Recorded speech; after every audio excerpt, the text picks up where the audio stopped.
What's going on, Packers Nation? This is Victor, and I need you to lock in right now, because what's happening in Green Bay over the last 2 weeks is not normal roster shuffling. This is a team in full playoff survival mode. In just 13 days, the Packers have made 33 roster moves, and today alone, 5 more transactions. This is not random. This is not coincidence. Before we break it all down, do me a huge favor. Smash that like button. Subscribe to the channel.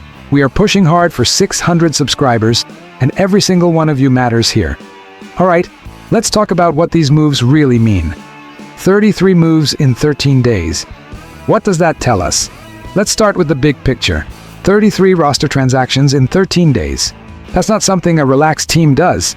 That's something a team dealing with injuries, depth concerns, and playoff urgency does. Brian Gutekunst and this front office are not guessing. They are adjusting on the fly, protecting key units, and building layers of depth. And today's moves tell a very clear story. This one matters more than people think.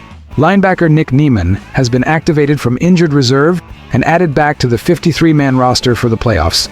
Let me be very clear. Nick Niemann is a special teams weapon. He's not flashy, he's not a headline name, but he plays fast, he plays physical, and he makes tackles in space. In playoff football, field position is everything, and having a proven special teams ace back on the field is a massive win. This is a move made with January football in mind. Now let's talk about the practice squad signings, because these are not random bodies. QB Desmond Ridder. We already talked about him earlier, but this reinforces the point.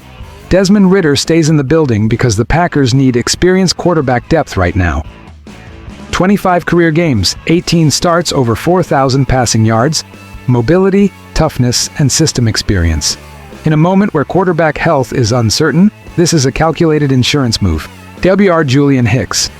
Julian Hicks is a name Packers fans should remember. 6'2", 201 pounds. Big-bodied receiver, productive college career with 1,139 yards and 17 TDs over his final 2 seasons. This is a red zone profile receiver. He knows the building. He knows the system. And in a playoff run where injuries can hit at any moment, familiarity matters. You're Cassian Johnson. This one is interesting. Cassian Johnson is built differently. 6 duo, 216 pounds. Physical, strong, tough after the catch. He dominated at the FCS level and then earned All-Conference USA honors at Western Kentucky. This is a power slot, possession receiver type, and the Packers clearly want multiple receiver styles ready to go. To Messiah Swinson. Now this is a developmental move with upside. 6'7", 259 pounds. Massive frame red zone potential. Swinson has bounced around, but Green Bay keeps bringing him back, and that tells me the coaching staff sees something. In playoff football, tight end depth matters more than people realize, especially for blocking, red zone packages, and emergency snaps. Why this all makes sense.